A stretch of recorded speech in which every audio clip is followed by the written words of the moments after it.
ফাইনালে মাঠে নামার আগে ড্রেসিং রুমে এমন কি ঘটলো যে মেসি সতীর্থদের বললেন, এগুলো সব ভুলে যাও, চলো ছেলেরা শান্ত থাকো। অথচ বাস থেকে নেমে পুরো দল ছিল উৎফুল্ল, কিন্তু ড্রেসিং রুমে ঢোকার পরেই একপাশে দাঁড়িয়ে কান্না করছিলেন লিসান্দ্রো মার্টিনেজ ও ক্রিস্টিয়ান রোমেরো, যাদের দুজনই ইনজুরিতে মাঠ থেকে বের হয়ে আসলো। স্পেন একচটিয়া ফুটবল খেলল। ম্যাচ শেষে ডোনাল্ড ট্রাম্পের সঙ্গে হাত মেলাননি ক্রিস্টিয়ান রোমেরো। অপরদিকে আর্জেন্টিনার প্রেসিডেন্ট হ্যাভিয়ের মিলের সঙ্গে ডোনাল্ড ট্রাম্পের ঘনিষ্ঠতার গল্প কারই বা অজানা। সেই মিলের আমন্ত্রণকে মেসি, মার্টিনেজ, রদ্রিগো ডি পলরা প্রত্যাখ্যান করল। স্পেনে থাকা লিওনেল স্কালোনির পরিবার সম্পূর্ণ নিরাপদ ছিল তো?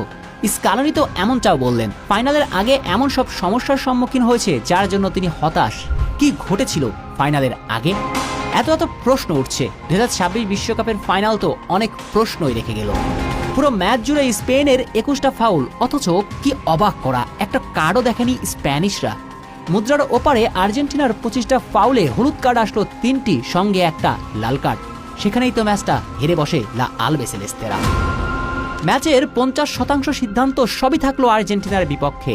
এনজো ফার্নান্দেজ প্রথম যে হলুদ কার্ডটা দেখেছেন সেটা রেফারির সঙ্গে কথা বলতে গিয়ে, সেখানে এনজোই ফাউলের শিকার হয়েছেন, এটার আবেদন করতে গিয়ে রেফারি তাকে দেখান হলুদ কার্ড।